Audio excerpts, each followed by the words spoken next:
There isn't anybody else understanding your business model better than you and your team, correct?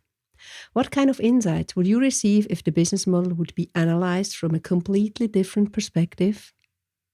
For example, focusing what could harm the successful implementation of your vision. That is what I would like to invite you for the next few minutes.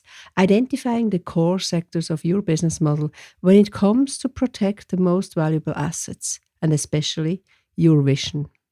I'm happy to have you here.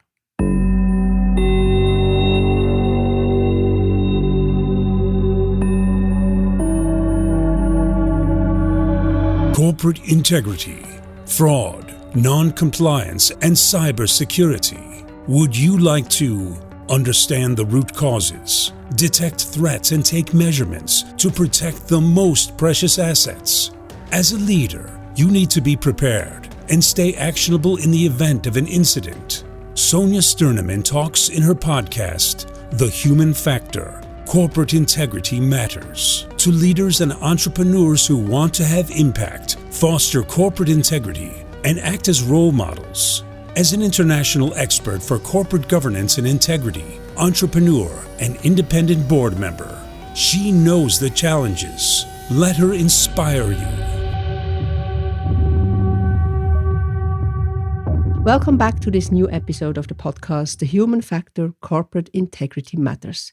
You might be a non-executive board member, part of the management team, an integrity enthusiast, a corporate integrity counsel, or on your way there. I'm your mentor and sparring partner when it comes to corporate integrity with impact.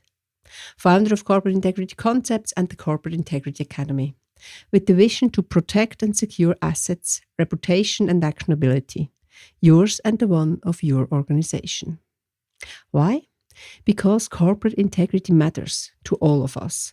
And now let's talk about the 9 core sectors of a business model we need to have on focus when it comes to our duty of protecting the vision in a successful way. At the end, we all want to reach the same. The vision and goals for our organizations we have responsibilities for. And that is very important for me, to protect our world for the future generations.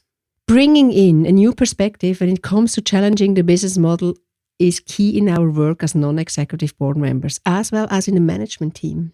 Thus, before the risks are materialized.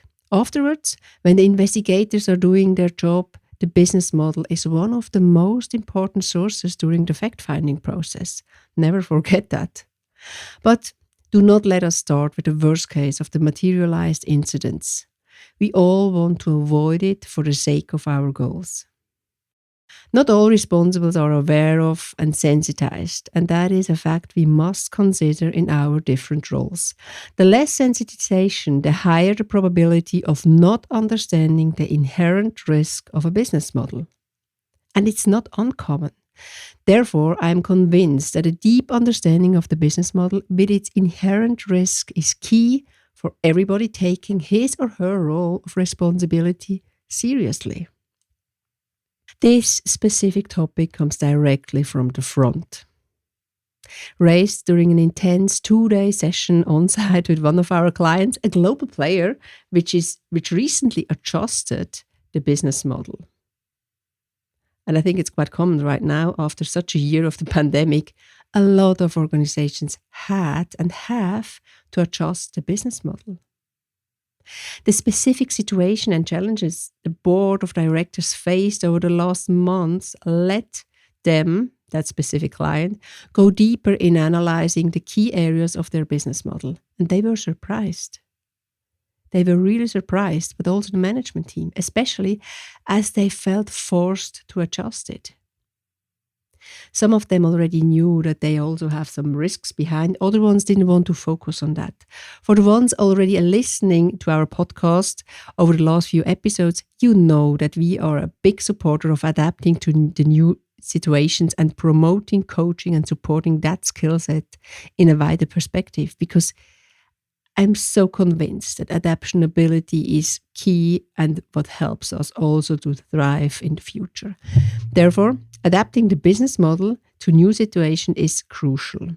And this means also understanding what these adaptations mean when it comes to the risk landscape. When it comes to the topic of risk identification process, the common understanding is often very allocated to specific functions like compliance and risk management. That's not my understanding, just one part. This is just one approach, and in my opinion, not the most effective for an organization which wants to play in the league of best in class. And most would like to, because they like to have the competition. Bringing the risk identification mindset a few levels up to the executive management and board of directors, the effectiveness increases dramatically. And here we also have to educate.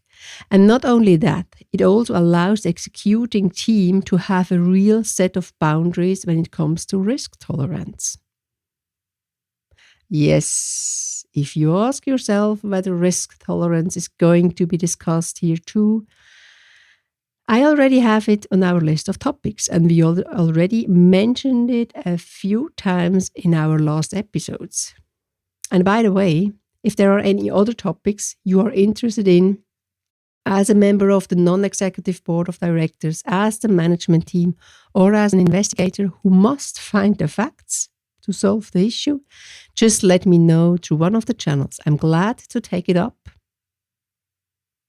So, but coming back to where the topic belongs to, I have a very clear opinion. It starts at the top with the vision, mission, and goals for the organization. And that is where the business model is created. That's a strategic work we all do. Envisioning a business model and ask for implementation within the organization will only be successful in the long run when the risks are taken into consideration too. In full. And here it starts with the gap I see in many organizations. Just to make it crystal clear, it's an ongoing process, and talking about the strategy should be on the agenda on every single board meeting, not only for 10 minutes. Strategy needs to have at least 50% of the board discussions. I rather prefer to have more of it. At the very beginning, I told you that the topic was part of a 2-day session together with a client we support. As you already know, confidentiality is one of the key values, and we will never talk about issues related to our clients. What we talk about are the processes supporting organizations and their responsible roles.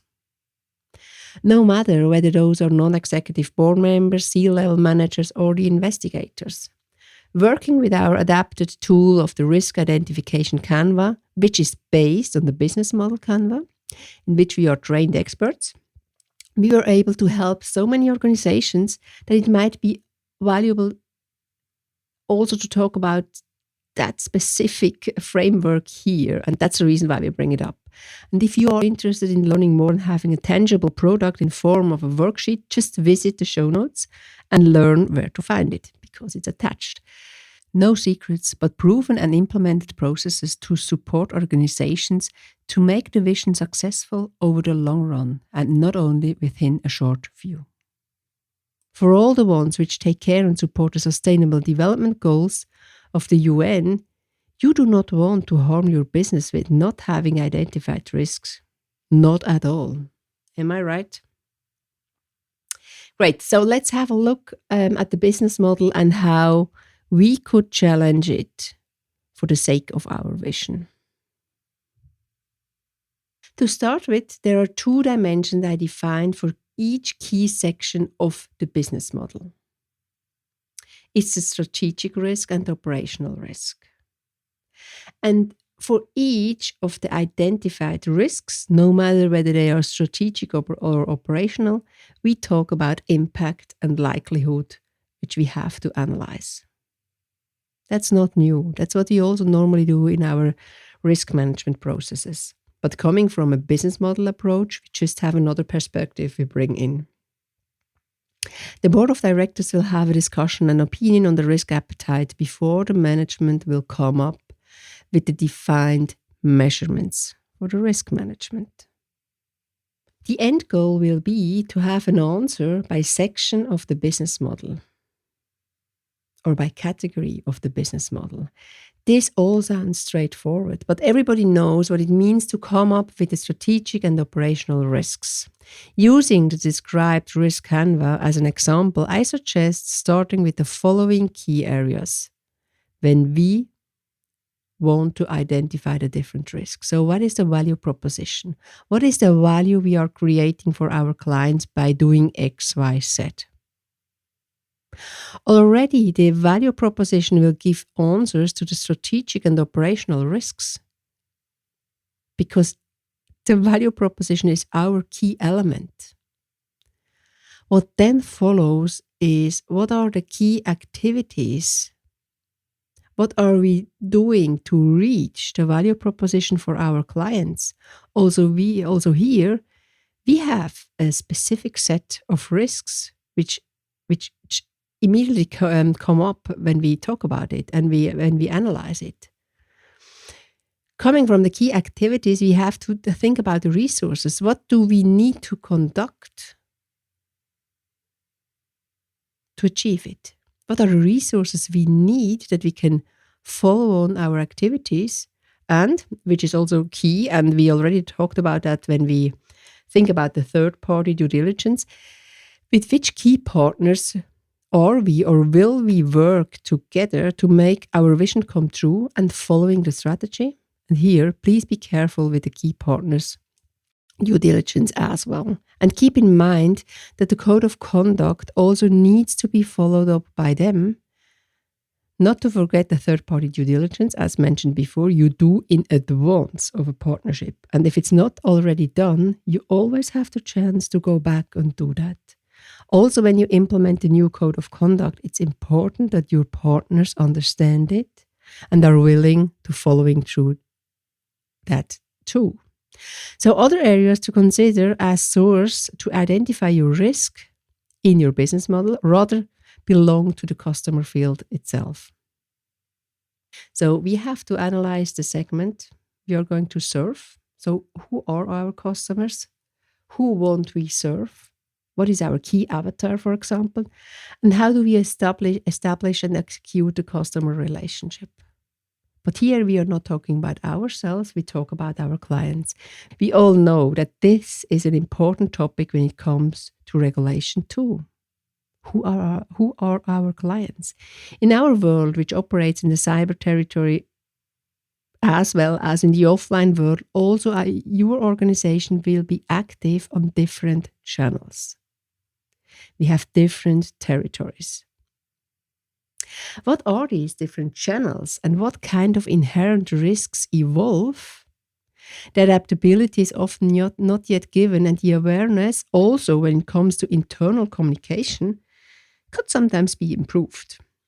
Maybe you could also reflect a little bit on that. So last but not least, two key areas which are not new, not at all, and an evergreen since thousands of years of doing business. We have to talk and analyze the cost structure and the revenue streams. And here we are on the financial part, and we also have some financial risks, and we also have some risks coming up when we have different new tools, for example, in our finance environment, and so on. So revenue streams these days, and especially within the adapted business model, vary and become more diverse than ever before. So also the support functions have some inherent risks. Also here, the strategic and operational risks need a perspective to ensure completeness. New business models create new inherent risks, which means the upside and the downside. So I think we all don't want to miss the upside. And we don't want to have the downside for our organization. So the goal must be to manage the risk. And it's only possible by knowing them in advance and not after materialization. The business model needs highest attention. That's what you also have seen now when we went through these core areas. And by saying that, a structure helps to identify and understand the inherent risks, which have always two sides of a coin, an upside and a downside. With using a systematic tool to analyze the business model, the entire risk identification process becomes a much more effective and efficient process. This leads to risk management as we have established for years, formal or informal. But the homework before needs to be done. And to do the homework together with identifying the key areas of the business model is very important. So, good point. We have not yet talked about the take home or take to the office assignment. So, first part would be to reflect on the business model and especially how the structure of the business model is set up. Here I recommend using a form which supports the vision. My experience is that any kind of canva, and here you have a free one to use, is helpful to get the thinking process structured. In the next step, the different sections need to be challenged by identifying the strategic and operational risks as a first step. Reflect whether the process is set up and whether there are potential improvements needed. Sometimes you don't have to. Keep in mind that the identification process is an exercise which needs to be done by the risk owner at the highest level to start with, the board of directors and the management team. When it comes to the likelihood and impact, discussion will be held by the same rules. But, and here is something which is often avoided, the discussion about the risk appetite needs to be done on the board level first. No excuse accepted. Afterwards, the implementation will be done by the management team. I know that is a lot of homework and not done in a day. But my goal is to start with the process, and I'm sure you will be successful in having that discussion in your designated teams too. This was episode number 17 of The Human Factor. Corporate Integrity Matters. Following the belief, corporate integrity secures and empowers individuals and organizations. Would you like to learn more, meet peers and getting qualified? So visit the website Corporate Integrity Concepts or Corporate Integrity Academy. Or do you think this podcast could be interesting for someone you know? Sharing is caring, and we are always happy to welcome your peers to our community. And if you like this episode, subscribe and don't miss any of the future ones. The show notes are, of course, enriched with relevant information, and your connection via any of the social media channels is highly appreciated and will be answered. Promised. And please do not forget, topics of your interest or interview partners are highly welcome. Just send me a note on any of the channels you know. That's it from my side. I thank you for listening. My name is Sonja Stirnimann and I'm your host. Stay curious, actionable, and a role model. Take care and goodbye.